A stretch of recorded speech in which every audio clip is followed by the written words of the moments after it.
welcome to the Badass Breastfeeding Podcast. This is Dianne, your lactation consultant. And I'm Abby, the Badass Breastfeeder. And today's episode is brought to you by Cake Maternity. Cake Maternity is a designer of luxury maternity and nursing bras in a wide assortment of styles, sizes, and shapes to suit every body type. But we will hear more from our sponsor later. If you need anything, please head to our sponsor page at badassbreastfeedingpodcast.com and see if you can give them any of your business because they make this podcast possible. And while you're there, scroll down and enter your email address, and we will send episodes straight to your inbox every week. And don't leave without checking our shop page because we have a lot of cool merch that we designed ourselves. And we're on Patreon. And we are very excited. We would love to have you there enjoying our exclusive content, which includes mini podcasts and tutorials, extra ad-free episodes, and live streaming Q&As, a lot of other benefits as well. And you can check out each of the tiers of the Badass Breastfeeding Podcast Patreon by clicking the link in the notes under this episode. Wherever you're listening from, just scroll down. There'll be a link there. You click it and you can read all the different tiers and all the different things that we have there. We're very excited to be able to interact more closely with each of you. We do have patrons already in our community that we are hanging with and interacting with. And our shout out, one of the benefits is a shout out, and that's going to happen right now. We have Elizabeth P., Kristen W., Mackenzie C., Hannah, Sarah U., Sarah, Jessica M., Ellen A., Michelle, Kayla, Elia J. S., and Kimberly D. So we hope to add your name to that list, and you can come out and hang with us. And we're still hosting our ongoing giveaway of people who leave reviews on iTunes or other podcast apps, wherever you're listening from. Everyone who sends us a screenshot of your review we will send you a Badass Breastfeeding Podcast sticker and thank you for nursing in public goodie bag. Thank you for nursing in public empowerment cards will be in the goodie bag. You can email that to badassbreastfeedingpodcast@gmail.com. And Dianne has our review of the week. Yeah, and this is from someone who says that this is her favorite podcast. I am obsessed with all things breastfeeding, and these ladies provide all the latest research-backed scientific info with the perfect mix of wit, sarcasm, and straightforwardness to both inform and entertain their audience. Keeps me coming back weekly, and I just love listening to them during the longer car rides. Thank you for this podcast. I'm working to become a leader with La Leche League and seriously considering becoming an IBCLC in the future as well because of inspiring ladies like you. And I'm so excited about that. It's really cool. I really hope you go through with it and do it if it's something that you want to do, because we need people. I know I say it all the time, like, we need you. No, please. It's true. We need people with good information. That's what we need. Yeah. And, obviously, we are, I don't know if, I guess we could call us breastfeeding obsessed, like information wise and, stuff like that. I mean, that's our main thing we do. I know it's like all we do, but we might not sound excited about it because we've been doing it for 15 zillion years. But like if you listen to our episode last week about milk composition, it was just like, oh my God, this is so cool, because learning new things, which happens all the time. Like I've been doing this a long time and I still learn new things all the time. And it is really, it's really cool. It's really cool stuff. So it's one of the reasons why it's like, when I started in this field, that's what kept me coming around, was because I was like, this is really interesting. Like the more you learn about it, it's really interesting. And there's always more to learn. There's always more. Yeah. And then when you consider like all the places, like I had somebody that emailed the other day and she was like, I don't think I want to be an IBCLC, but I'd love to get into like policy reform. And my God, that's where we need people. Like there is so much stuff that lactation support people can do. So, or breastfeeding support people. So thank you so much for even considering that and for becoming a La Leche League leader and spreading the love and all the good info. Thank you so much. And we're going to learn new info today about mastitis. Cool. Everybody's favorite topic, right? Yeah. So I'm going to give a little background on this. There is a new mastitis protocol. So we have talked a couple of times about the Academy of Breastfeeding Medicine. We did an episode recently about sleep. They did a really cool sleep presentation, baby sleep, infant sleep presentation. that we shared. And the Academy of Breastfeeding Medicine is based off of doctors and, other high-level medical professionals who are also lactation professionals. So they have their own, organization, whatever. But that's where our protocols come from. So breastfeeding protocols are just that. They're protocols, right? Like, they're not like, oh my gosh, you have to follow this, but it is like kind of sets a standard for how we're supposed to practice.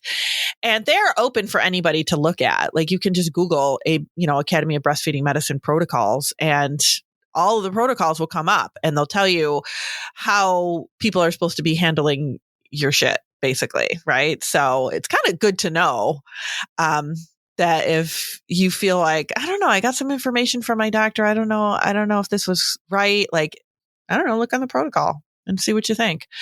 But a new mastitis protocol recently came out.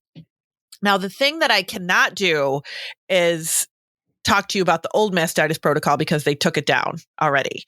So I can't even compare the two that way. But the new mastitis protocol, which is in play now, it's had a little bit of pushback, and people were kind of like people in the lactation world were kind of like, what? Like, what? Like, this doesn't make any sense. Are you sure this is how we're supposed to, treat this and all this stuff? So we're going to talk about it. And I have found, and then I can tell you like the things that I do with mastitis. Not that what I do is always right, but I'm pretty much following the protocol in my own way. But there is a lot, there's a lot of stuff in here that you might be like, that's absolutely not what I've heard to do when I get a plugged milk duct or when I get, mastitis and stuff like that. So we're going to talk about it and see. And Abby might even be like, what the F with some of this stuff too. So probably. Now, one of the things that I do have too, which is kind of cool, is La Leche League Canada. I'm going to put this in the show notes too. La Leche League Canada basically took the new protocol and simplified it to make it easier to follow, because of course the new protocol reads like a research article, and sometimes you're just like, get to the point with some of these things. Yeah, this is not what people need. People need to just know what to do. Right. And that's what the La Leche League of Canada, that's what they did. They kind of, took it and they're like, okay, this is what you're supposed to do. This is what it really is. So I'm going to first, and that's what I couldn't find at first. When Abby and I first got on, I was like, oh my God, there's something I can't find. And it was the one from Canada. So I found it. So now I'm going to share it with the world. All right. So first of all, I'm going to read to you what the new mastitis protocol. I mean, if you want to look it up, like I said, you can go right on ABM and, look at the new protocol. It's got like cool pictures and stuff in it too.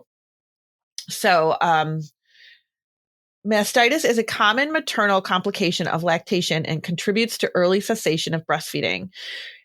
In the past, mastitis has been regarded as a single pathological entity in the lactating breast. However, scientific evidence now demonstrates that mastitis encompasses a spectrum of conditions resulting from ductal inflammation and stromal edema.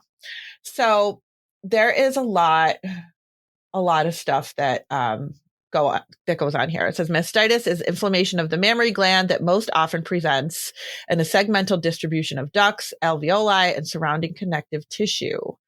So we know, and basically what that means is like, if you've ever had it, or if you've ever heard anybody talk about it, they usually say right here in this part of my breast, there's, or right here, like there seems to be a certain area. It's not like it's encompassing the entire breast.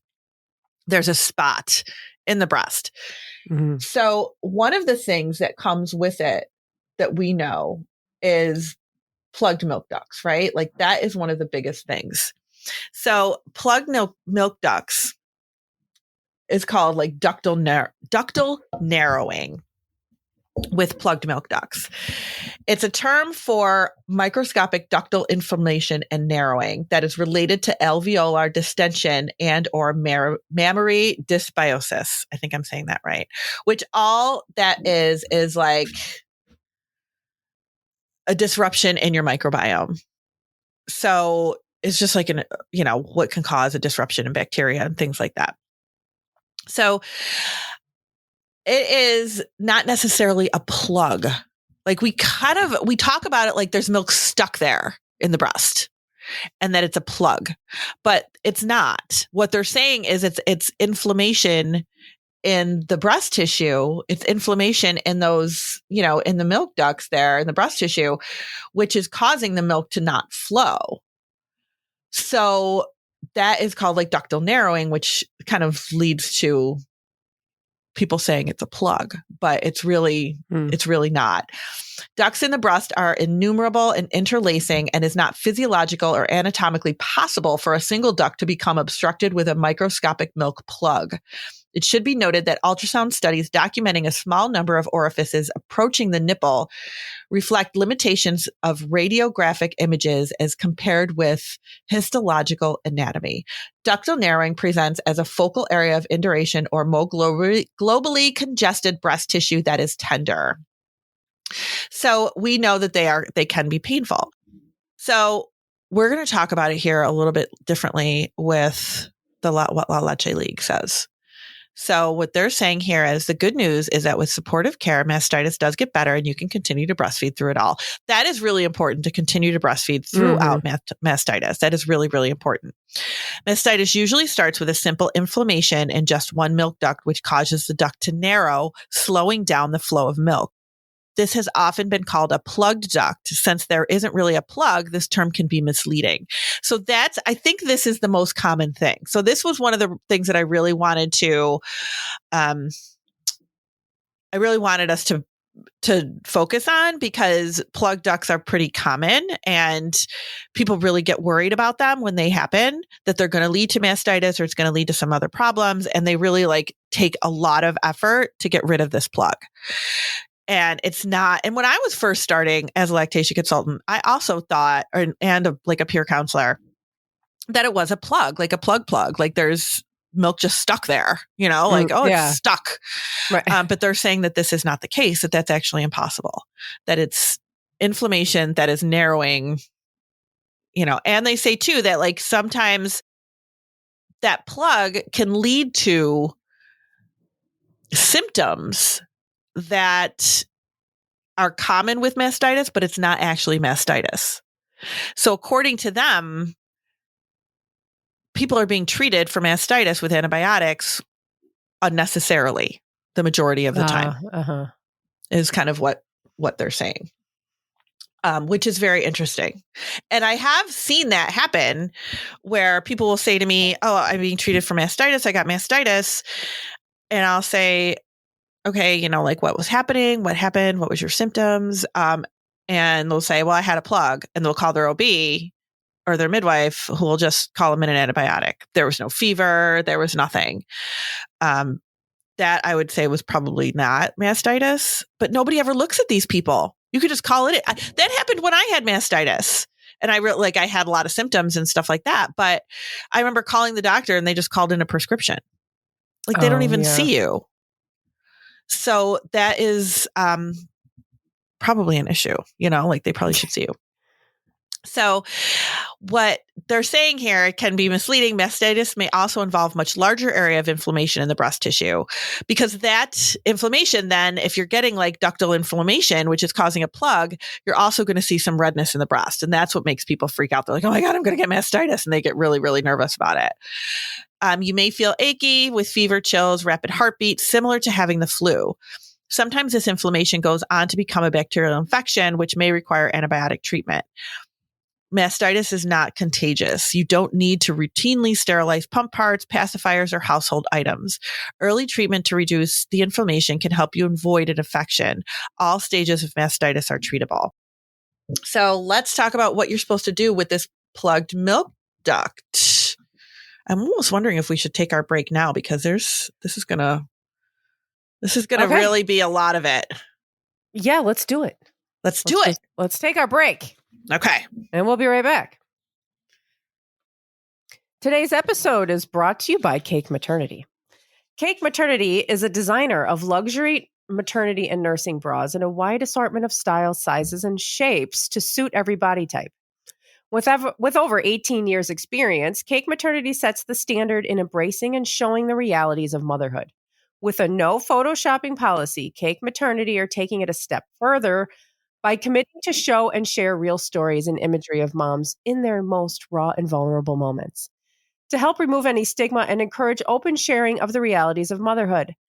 The campaign, aptly titled We See You Warrior, embraces and acknowledges all moms without judgment and encourages women to share an unfiltered moment as a mom on Instagram to build a community of supportive women. Check out the campaign on Instagram at Cake Maternity and check out their bras at cakematernity.com. That's cake, maternity, cake like birthday cake. Use code BADASS15 for 15% off of your purchase. And today's sponsor and the promo code can be found in our show notes under this episode, along with our link to our Patreon and along with a link to your very own lactation consultation with Dianne. And it can all be found at Badass Breastfeeding Podcast as well, badassbreastfeedingpodcast.com rather. And you will find there all of our other episodes and also information about filling out, getting a lactation consultation with Dianne. We have information in a lot of different places. Yes. It's in the show notes and at badassbreastfeedingpodcast.com, you can basically find all of the information. Yeah, you're basically getting an inside look at our brain because this is how it works. Yeah, here we are. Well, let's just put this here and there and there and there. But it makes it easier to find. Just to have it everywhere. Yes. Yeah. Okay. So one of the things that I want to say is in this, and we're going to talk about, break it down more, like I said, with the La Leche League information, but what they're saying here when it comes to ductal narrowing, which is that inflammation of the ducts, attempts to extrude a plug or milk by squeezing or aggressively massaging the breast are ineffective and result in tissue trauma. So what were we always told to do? We're always told to massage, right? Massage. Yeah. Massage and get it out. And people really take a lot of, sometimes a lot of effort to the point where they're bruising their skin to try to get these plugs going when they're not really a plug. So what that does is that actually, according to this mastitis protocol, what that does is that actually makes it worse.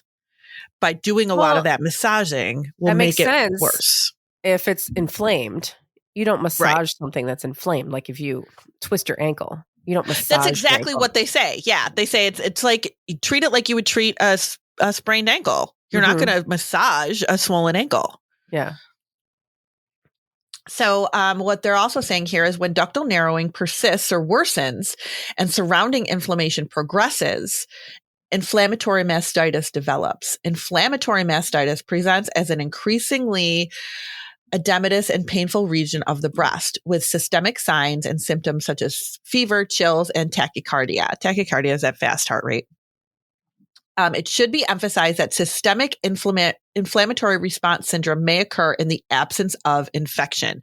So you might get all of these things, but it's not an actual bacterial infection. So if you have, all of these symptoms, you don't need to go running to the to your OB or to your primary, whoever, and say, oh my gosh, I have all these symptoms.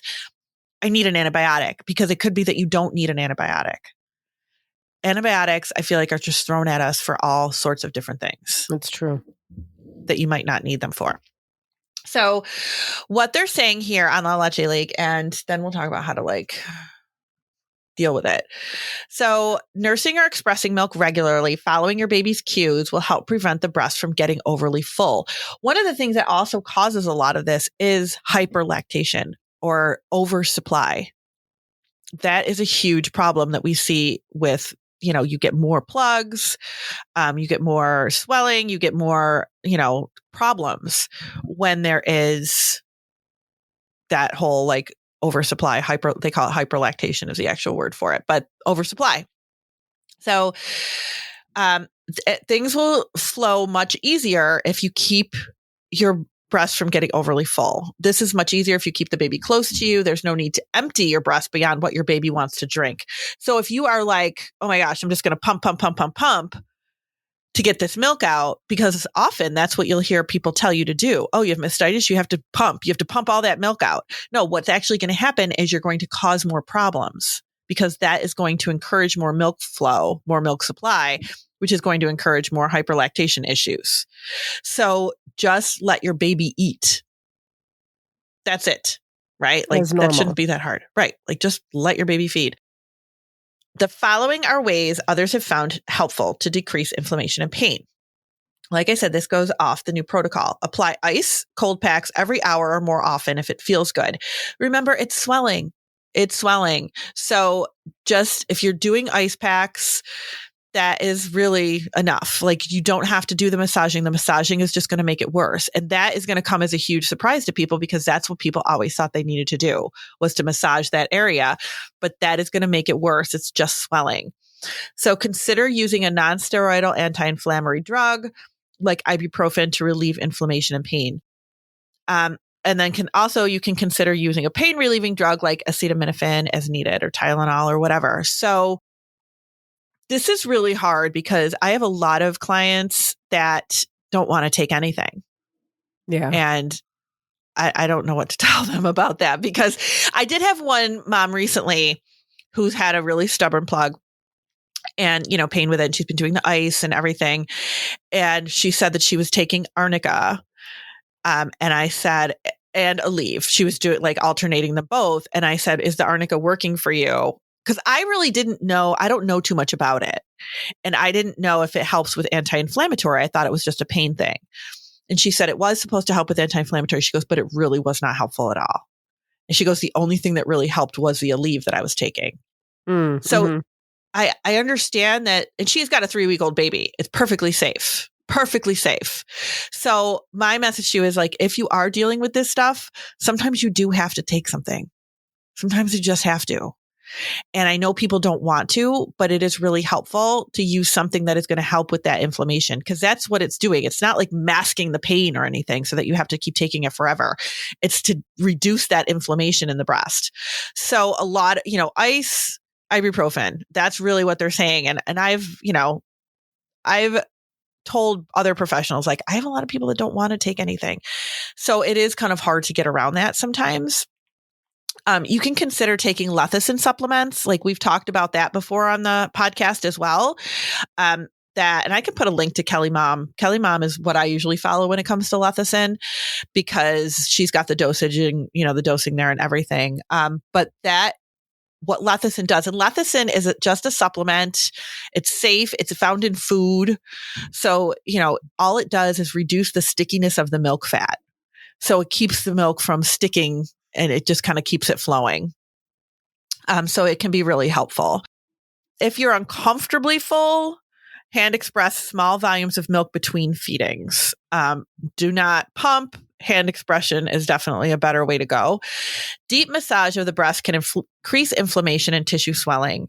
Instead, using light sweeping of the skin and a very gentle touch, like lymphatic massage techniques, would help you do. And links to like hand expression and lymphatic massage are in this La Leche League document that I'm going to be putting in the show notes. So this might be something that if you're somebody who's prone to plug ducts, some people just get them, especially if you have an oversupply of milk, you might be getting them more.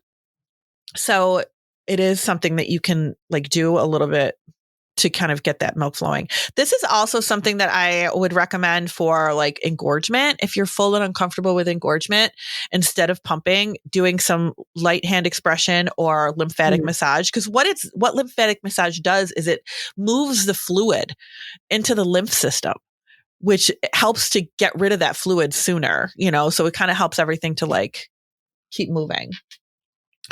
Wear a well-fitted supportive bra can help things be more comfortable. They're saying here that you can take probiotics, which help to reestablish the microbial balance in your body. There's not a lot of research about that. There's been a little bit of pushback on that, but that's what they're saying you can do. Nipple blebs. So what a nipple bleb is, if you've ever had one, sometimes they can come along with a plug. So a nipple bleb is like that white bump on your nipple that almost looks like a pimple. Yeah. And they can be pretty stubborn. Like they can be like, and they're painful. So if you're kind of like trying to latch a baby and you've got a bleb on the tip of your nipple, like that can really be uncomfortable. So what you can do with those Talk to your healthcare provider about applying a topical steroid cream to the nipple. Lecithin treatments help with that too. So sometimes they'll like try to lance them or go in there with a needle, kind of thing. But you can do like topical steroid cream. And the idea behind that, like hydrocortisone or something like that, like talk to your provider first, because I'm not supposed to be giving you that information. But you could even say to your provider, hey, can I use a steroid cream here? Because that will decrease the inflammation, because a lot of that bleb, that's inflammation in the nipple. So you can do ice packs right on that nipple if you want to. You can do, they're saying a steroid cream because that will help to reduce inflammation in the nipple, which will help that. And then lecithin to help the milk flow. They're saying avoid saltwater soaks, castor oil rubs, and other topical products on your nipples, and do not try to open the bleb. And one of the things with opening the bleb is that can cause like scar tissue and stuff like that. So we don't want you to do any of that stuff. I do know people that have said that they have done like saline soaks with their haka to remove a plug. You're not supposed to be doing that, I guess. I don't know why. You guess. You're just, I know. That's what they're saying, that should not be happening. That should not happen at all. And that the rate of the way people handle it with the massaging and all this other stuff that they're doing really is just too much, when all you need to do is ice and ibuprofen. The other thing too is that, like how we were saying, the inflammatory mastitis, you might have all the symptoms of an infection, but it might not be an infection at all. So what you can do is treat it with the ice, ibuprofen, acetaminophen, whatever, for 24 hours. If it's not better, then you can look into doing antibiotics, but give it 24 hours first to see if what you're doing of the consistent, maybe some lymphatic massage, some ice, some ibuprofen, feeding the baby, and see if that is enough to make things start to be better. And if it's not, then you can go into seeing, if you need antibiotics. Don't rush into antibiotics the first thing you do, because that might not be necessary. You might not need them. What was I going to say about that too? There was something else I was going to say. About antibiotics?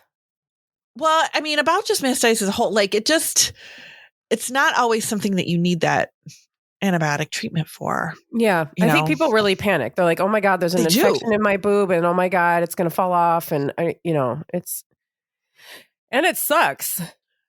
Yeah. So it's like, I want to get this over with and dealt with as soon as possible. And one of the other things that I've heard them say too is that a lot lot of symptoms can be driven by anxiety. So that's not fair. I know. I agree. But these are doctors. So that are saying it sometimes, where they say, this could be like, if it's a parent that's super anxious, postpartum anxiety, she gets a plug that could cause, some of the symptoms of like fast heart rate and, things like that. They also say that infection, like true bacterial infection, doesn't come on overnight. That's something that takes a little bit longer to happen, which is why we say, give it 24 hours of ice and ibuprofen and see if that takes care of it for you. And don't panic when you get a plug, because people do, like, I do get people that are like, oh my God, I got mastitis. I had somebody all the time like demand a refund because they got mastitis.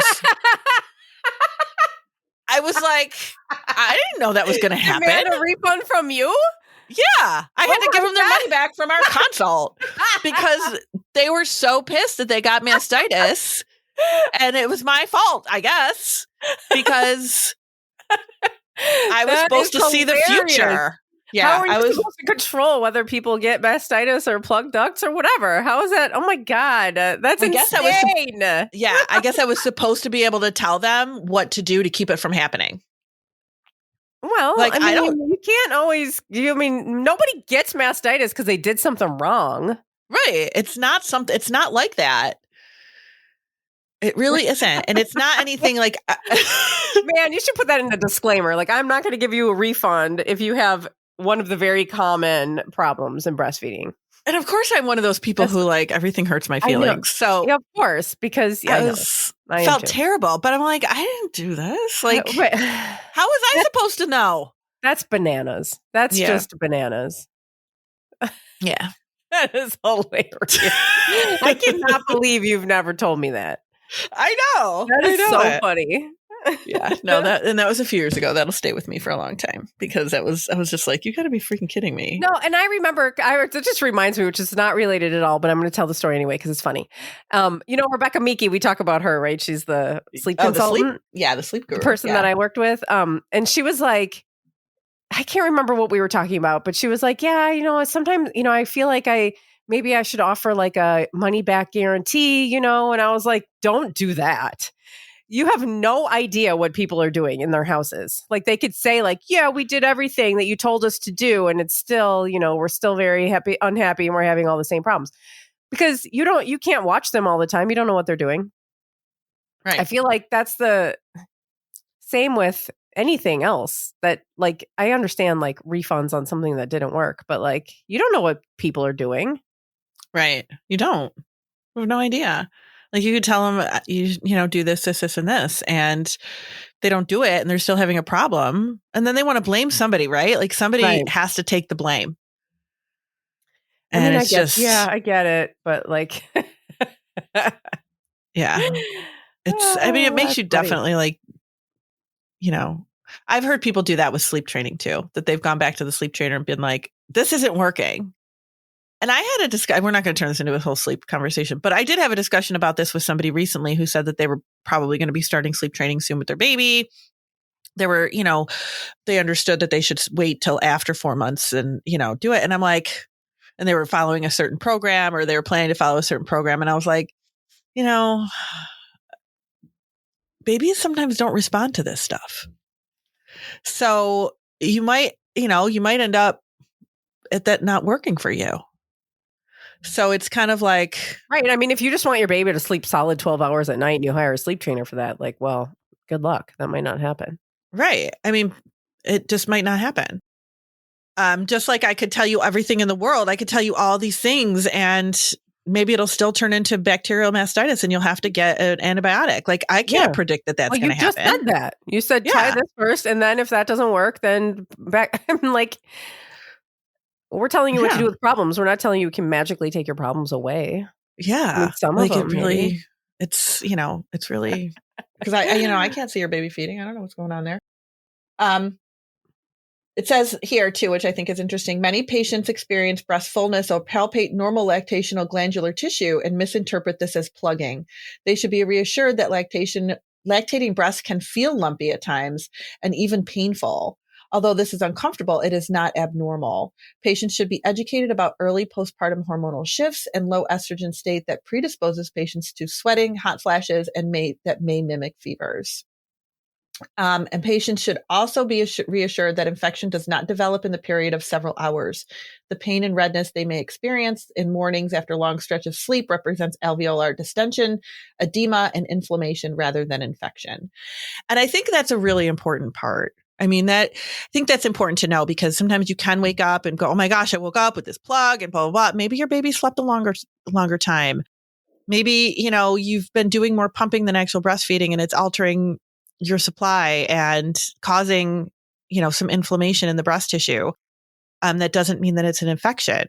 It means that we need to address it and, watch it, but it doesn't mean that it's automatically an infection. But we do panic. We absolutely panic when you get a plug and people are like, oh my God, if this turns into mastitis, I can't afford to be sick. Oh my God, what am I going to do? Yeah. I don't have time for this.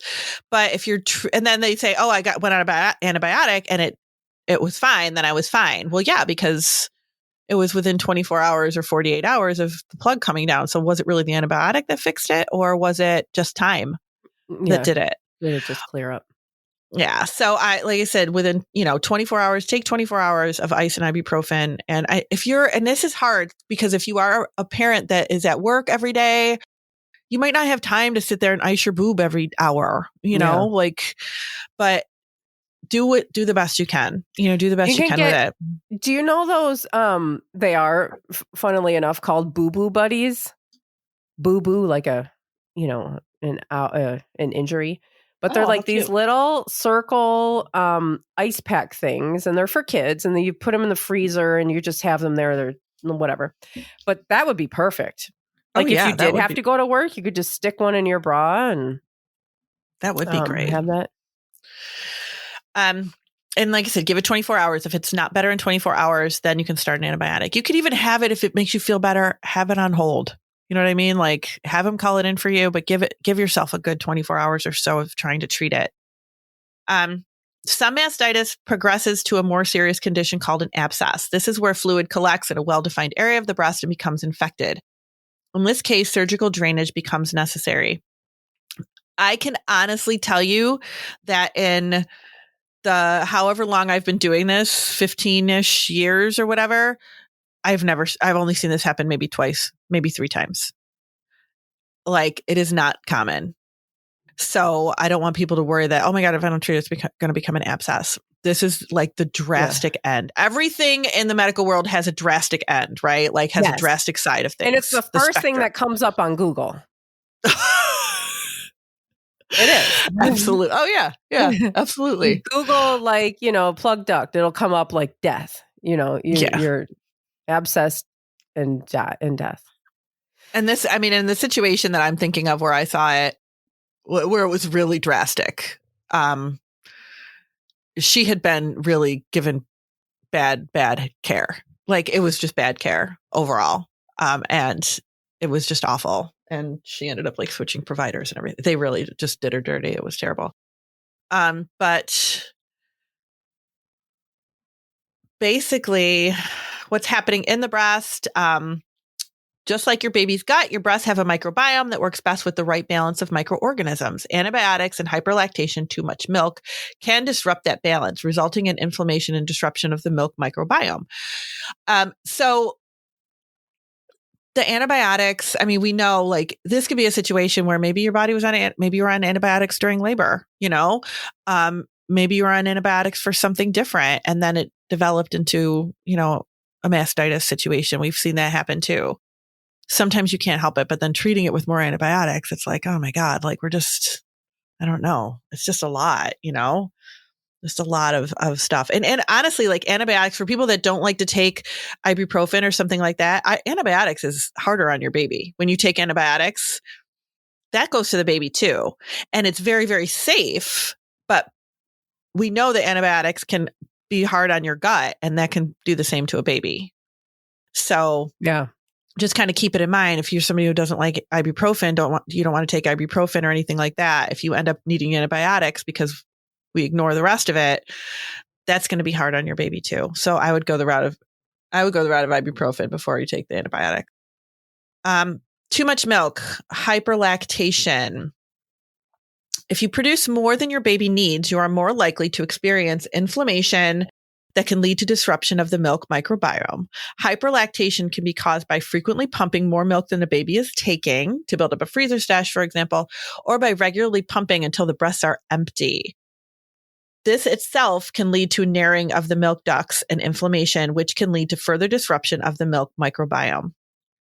If you are separated from your baby or are exclusively pumping, aim to produce only the amount of milk your baby needs and not more.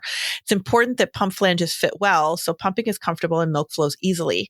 Flanges that are the wrong size, suction that is too high, and pumping for too long can all cause damage to the nipple and the breast tissue. So what they are saying here too is pumping more than you need should not be the goal of life. And I feel like we all aim to pump more than we need. Yeah. Because that's what social media tells us we should do, right? Like pump these huge bottles of milk. And when we say to you, pumping 2 to 3 ounces is enough because your baby's probably only taking that much at a time, we're serious about that. We're not just telling you that to make you feel better. Like that is enough. You shouldn't be pumping more than what your baby needs.